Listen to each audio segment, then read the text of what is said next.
as an adult. Let's start at the beginning. ActRaiser is a strange game in many ways. Some of them are good, some of them are bad. We see one of the worst ones right away. There's a lot of navigating menus, to the point that you might be initially confused about what kind of game you're about to play. If you read all of the options before trying one out, this already brings the game to a grinding halt. You can choose to fly around the world in a floating palace, or you can descend and begin the first level. From what your little angel buddy tells you, I believe that this will be what most people do. Even so, you get a view of the world when you begin your downward spiral to the planet. I think this is a cool transition, especially considering that it continues in the intro sequence to the 2D side-scrolling level with your god spirit, or essence, your god something falling into the world. Let's backtrack a bit. I should probably explain all the god things. ActRaiser is more of a god game than most other god games. An evil deity that needs to cleanse the world of evil and restore population of worshippers. It's implied that this isn't the first time you've had to do this, and that some sort of cycle exists with God restoring the world and then slumbering, which is where evil reemerges and the slow corruption of the world population. If you go back to the first time you see that our spiritual to a statue is already there on the ground.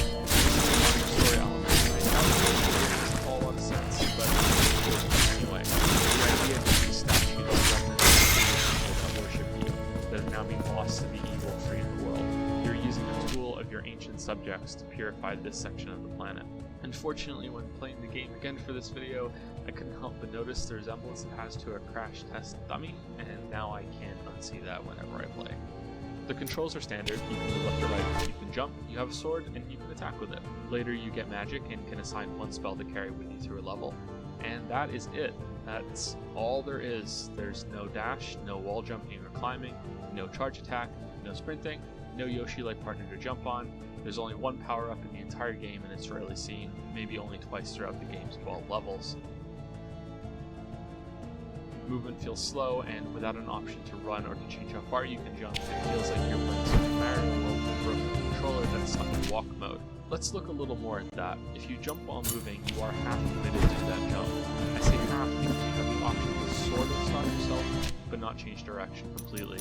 This might seem like an intentional design decision to think more about what you should jump, but if you stop and then jump, you can gain that mid-air air control. Attacks are triggered instantly but at a short range. You can see the edge of your swings by the trail of your sword moves through the air. Adding to the overall sluggish feeling of movement, your crash test dummy is pretty big, especially compared to other platforming heroes at the time. Enemies are also large and take up a lot of screen real estate.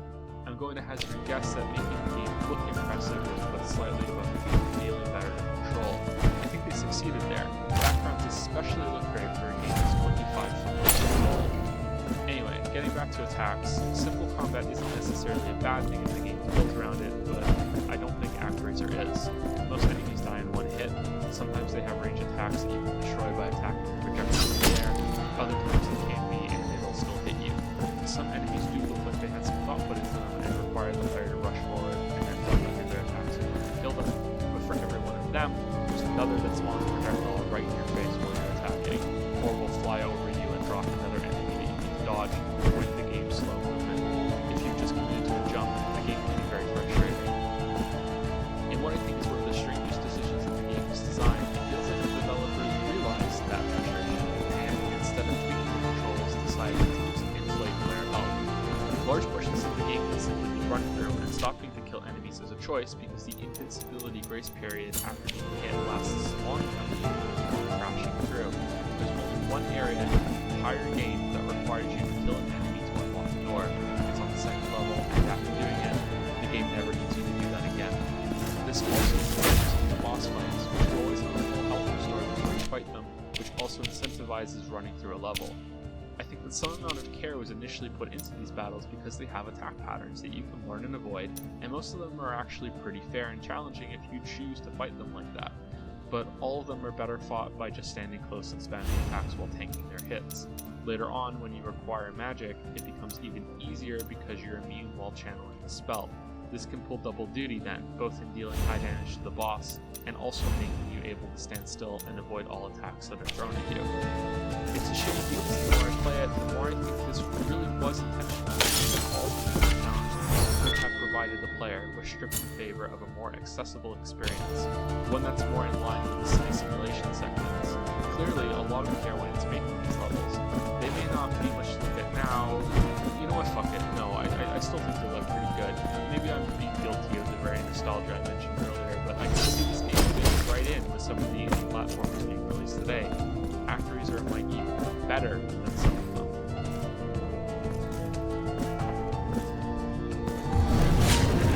While on the topic of presentation, I also want to use the dead cat and little pound that I have, so I don't have to comment on this sort of thing, but I still noticed the ActRaiser soundtrack and I think it deserves a mention.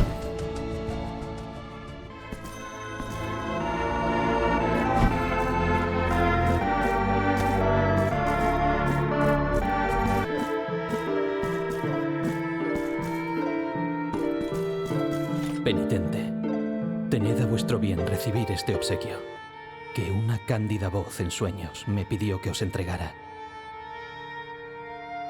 Una voz cuyo dueño siempre desconoceré.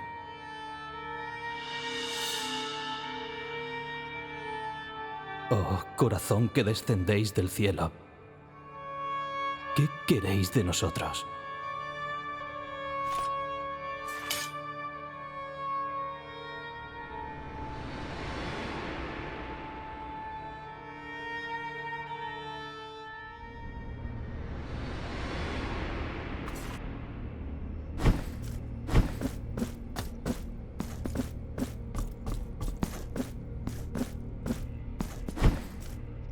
El milagro es misericordioso con nosotros y le da a esta sombra el derecho a hablar.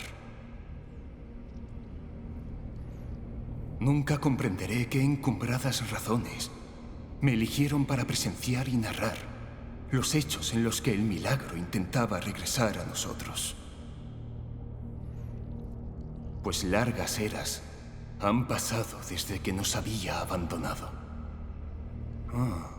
Veo que se cumplió mi petición, y aquel bienaventurado peregrino os entregó mi presente. Abrid las jaulas cuyas llaves fueron robadas.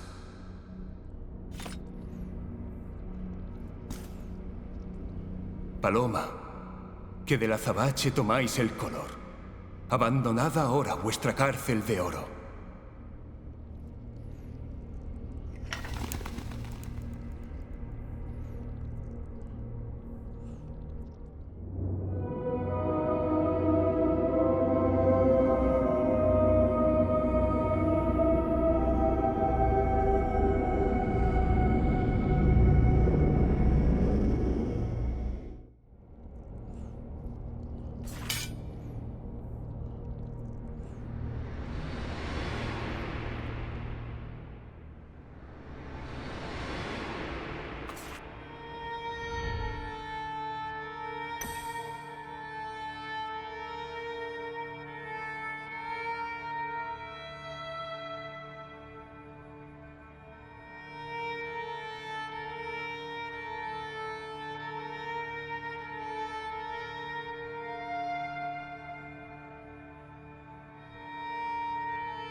some of the indie platformers being released today.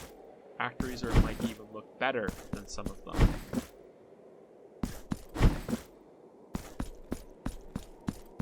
While on the topic of the game's presentation, I also want to praise the music. Dead Cat has more musical talent than I have, so I try not to comment on this sort of thing, but I still noticed the ActRaiser soundtrack and think it deserves a mention.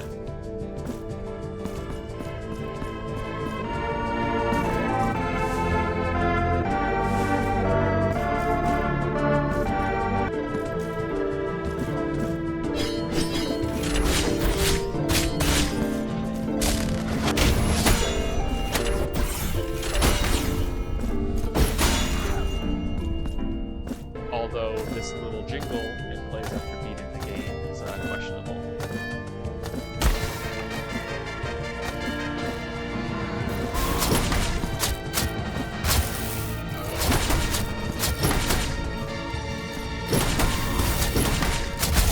The levels are very short and these are rarely used in different areas, so it really is a shame that more care was able to fight through. The best example to show this quickly is Adolfredo. You are sorting all the clouds and floating this area and drag like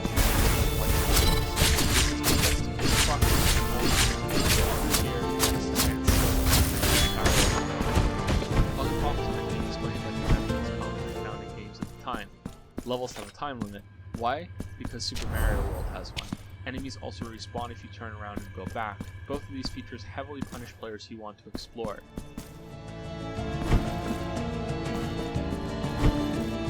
There's a section in the second level with spikes falling from the ceiling. You're meant to be able to see these ahead of time, according to the implementation cartridges and UI will walk a few of them. There are other vertical problems like this in the game. You jump up onto platforms and not get back down again once you do. In a later level, flying enemies will appear right in your path when you like to jump. Or will throw projectiles in your path ahead of time, so the best way to proceed is to make them again. You're encouraged again to run through because unless you're really confident you can go in and pick it up again, you might as well get it once and then once.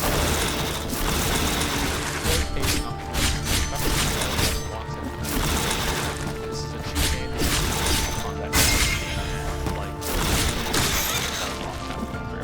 you're given limited lives and you get through all the levels in a row if there's any Contra.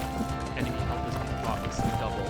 Some bosses can still stand down, but there's a risk of dying now since lives are limited. I guess it's a little better, but now other problems the game has are emphasized. Poor enemy placement, slow controls, and lackluster player moveset. It's still a good conclusion though. After clearing the first stage, you are whisked right off to the town building part of the game. I mentioned earlier that neither half of ActRaiser feels like it has enough depth. I want to clarify that I do not think that because the game is split into parts. I want to be really sure I'm not misunderstood about this. I do not think some development essentially means it's good way. They're not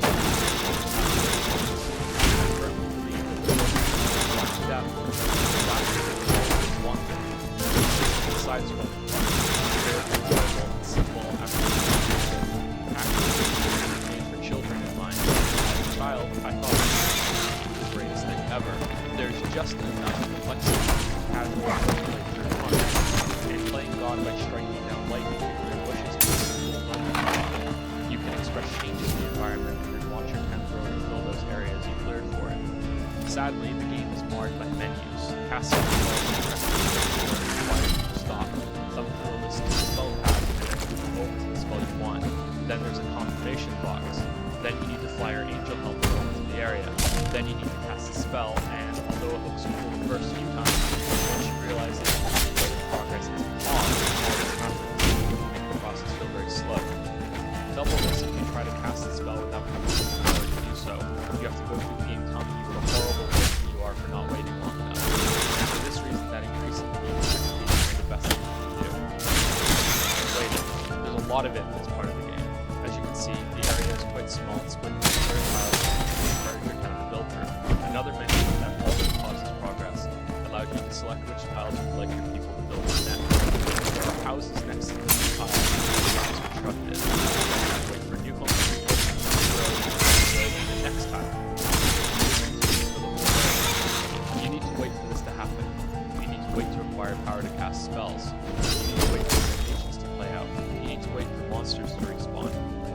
surreal to notice this while replaying. The simulation parts of ActRaiser resemble pay-to-win mobile games.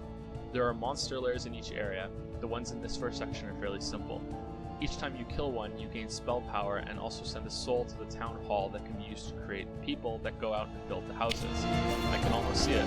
Pay $5 for a starting pack of 100 souls. Pay $2 for a spell power boost. Pay $10 to make your lightning storm spell target 4 tiles at once instead of just 1. But the game wasn't made by Hitler or Electronic Arts, so instead it's balanced fair enough that the weighting is okay. Mostly. Monsters are hard to fuck with your townsfolk, so you need to defend them. Like the platforming sections, there's very little variety to this. You have your bow and arrows, and besides the special ability that doesn't really have much impact, that's all you have to do. The only nuance in gameplay here is that the wide monster sprites are far easier to hit if you attack them from above or below, rather than from the side. After guiding the roads toward monster lairs, your people can destroy it for good and gain all of those souls to make into more citizens. You can also kill all the monsters that each lair can spawn, but this limited number is so high that you'd be better off just continuing to live your life. With each lair that's destroyed, your town progresses to a new level of development. This is one of the charming things about the game. Your people start off in little huts, then they move on to wooden buildings, then there's a third tier that's unique to each country in the game. It's a neat visual progression that nicely complements the rest of the area changing. There are minor other differences that can happen too, an alternative crop field, or a lake changing color, or windmills instead of pastures, and some levels along bridges to get to new parts of the map. This was riveting to me as a child. Maybe it still would be interesting if you've never played the game. I have no idea and no way to find out myself. I can definitely see it being compelling if you're new to games in general. The simplicity of it is hard on subsequent playthroughs though. The ways that you can affect the map become obviously arbitrary and amount to the same thing. Select the right spell and then cast it in the right area. This wasn't a hardware limitation either, because Populous came out for the Super Nintendo before ActRaiser and allowed for greater freedom, albeit at the cost of how good it looked. Later levels still have units of light to clear areas, or rain to clear sand, or sun to melt snow, or dry up marshes. At the risk of repeating myself, this was incredible for a 6-year-old me, but ended up immensely boring as I replayed it for this video. My goal became to guide the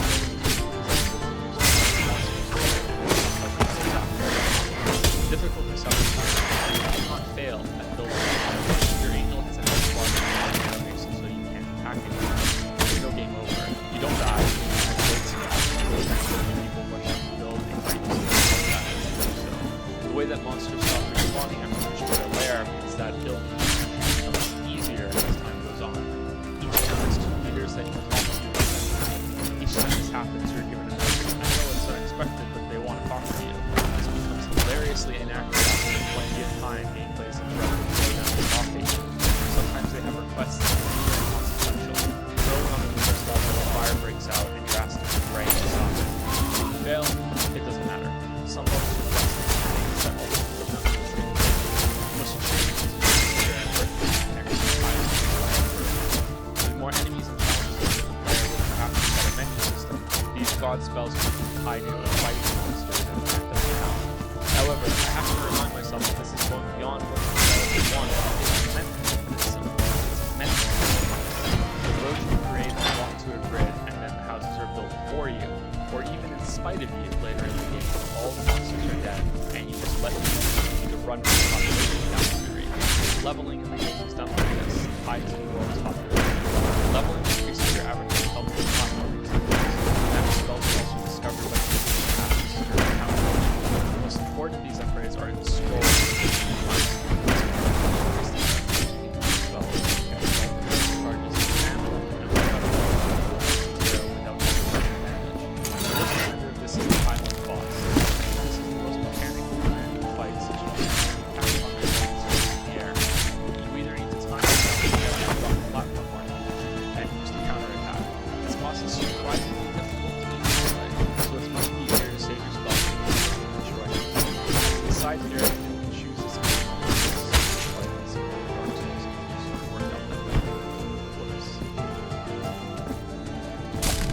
The game had a sequel which disappointingly removed the town building sections in favor of a traditional multiplayer experience.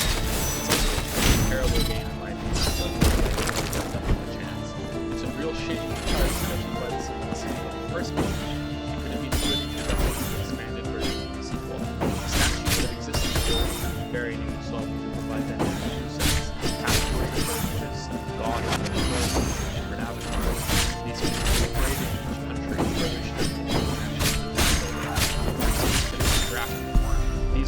best moments in the first game, then take items from one town to another, so that an off-break from one area is able to solve problems across the world.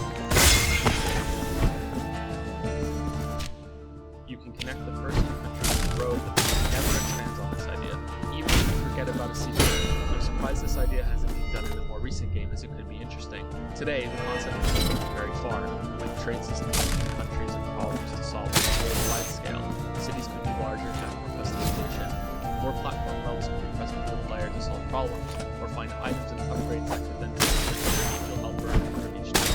Options could be powered, fun, and used before levels like in Mario 3. In a time when many games are starting to feel different only in graphics, smashing genres together to feel fresh. But ideas are cheap. They're easy to think of without facing the problems of implementing them. As the game is now, I still appreciate what they did. After beating the end boss, there's a tour through each area that reinforces the idea that the game is made for children. And to be clear, that's not an insult. The story is made for children and the game is still challenging. There's a brief recap of the events in each game. I think this was meant to show you what a different world, but I think it was necessary. At the start of the game, you can move your sky palace around the planet and see the state of things before you get to work. Even if you don't do this, your fall to the first level will see the landscape unavoidable. Throughout the game, you constantly now looking from above. It's just the game as a whole. It may look simple, yet it's charming. APOYO is a great game and classic.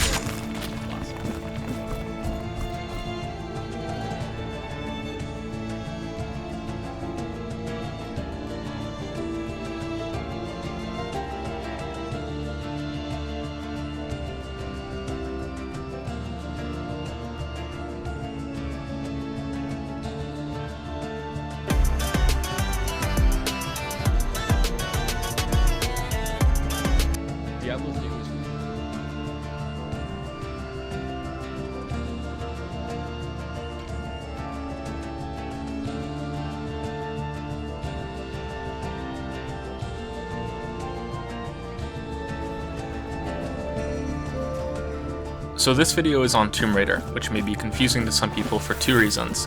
The first is that there have been quite a few games in the Tomb Raider series over the years. The second is that the newest game in the series just came out. Rise of the Tomb Raider was released for Xbox One in November of last year under a timed exclusivity deal. It's coming out for PC next week. This video is on the game that came out in 2013, which is the first in the new series. A reboot, as it's often called in movies and comic books. The series first began way back in 1996, and just so everyone understands what this video is about, I won't be making many comparisons to the first game. I played most of them when they first released and didn't like them. I was still in high school back then and had friends that thought they were great. Looking back, Lara Croft controlled in those early games like a baby on a pair of stilts, or a robot body being powered by two mice like in that episode of Pinky and the Brain.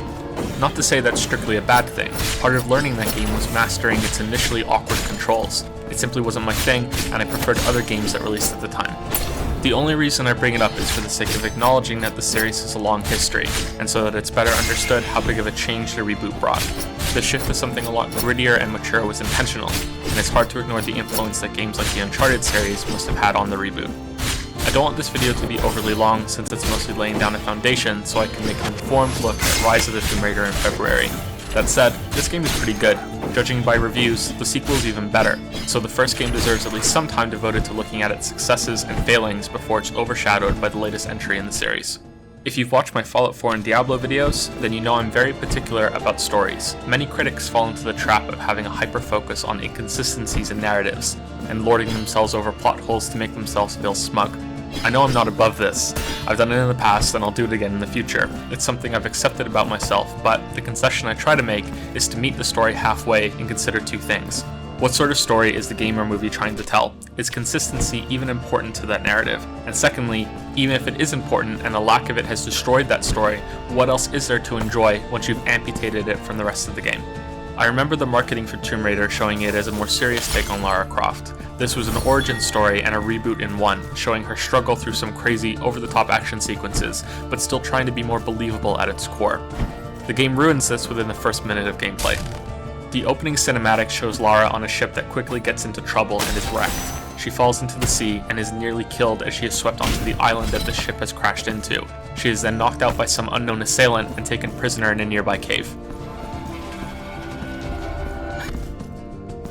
So far this is okay. I'll get back to this opening in a little bit, but for now I just wanted to show you how she ends up in this position, captured and hanging upside down and forced to find a way to free herself. Then she falls. Insondable ha descendido. Incontables leyendas relatan los secretos que lo alto ha escondido y custodiado durante lo que se asemeja a una eternidad. Es la propia ciudad la que se postra ante tantos feligreses, invitándonos a presenciar desde más cerca el nacimiento del Hijo. ¿Qué santidad nos aguarda ante nosotros? Echad un vistazo a nuestro escaparate.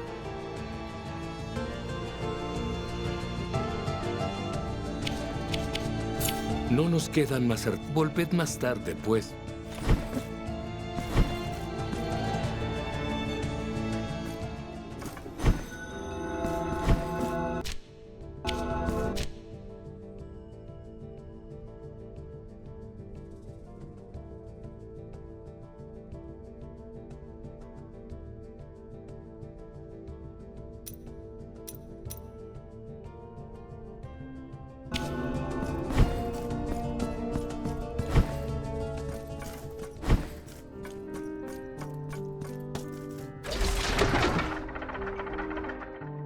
And this happens.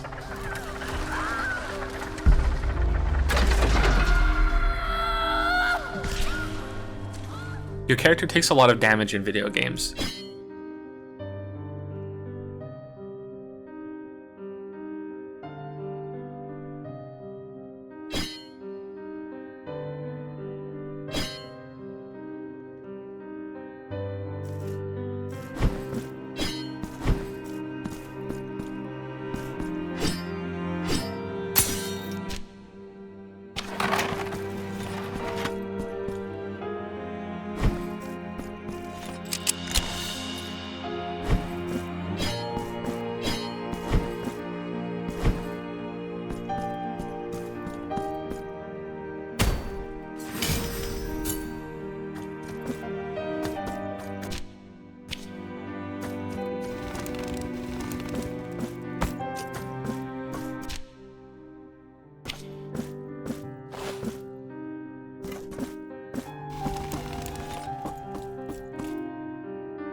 izquierda.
Tiempo ha, debéis saber que un hombre ciego soy. Su divina luz, un ígneo fulgor que perfila con manso escrúpulo las facciones de la señora. En el preciso instante en que fuimos testigos del acto más prodigioso que habríamos de presenciar en nuestras humildes vidas, todos los que allí estábamos nos vimos cegados por una repentina luz. Un súbito destello que nos obligó a apartar la mirada, abandonándonos en completa oscuridad. El remanente de aquel resplandor dejó marcado en mí un piadoso rostro, primoroso en sus formas y proporciones de la señora. No podría olvidarlo jamás, pues había quedado marcado con aquel fuego perpetuado para siempre dentro de mis propios ojos.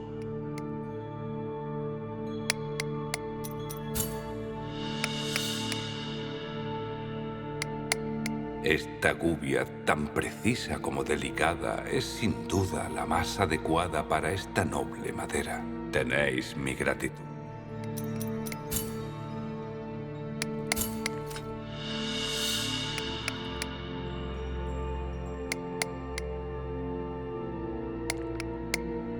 He aquí una nueva pieza.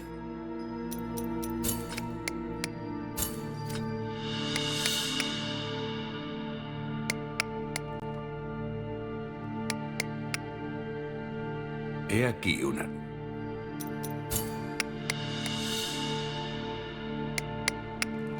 La escofina que traéis es capaz de pulirme. Tenéis mi gratitud. Que las manos del milagro os guíen, penitente.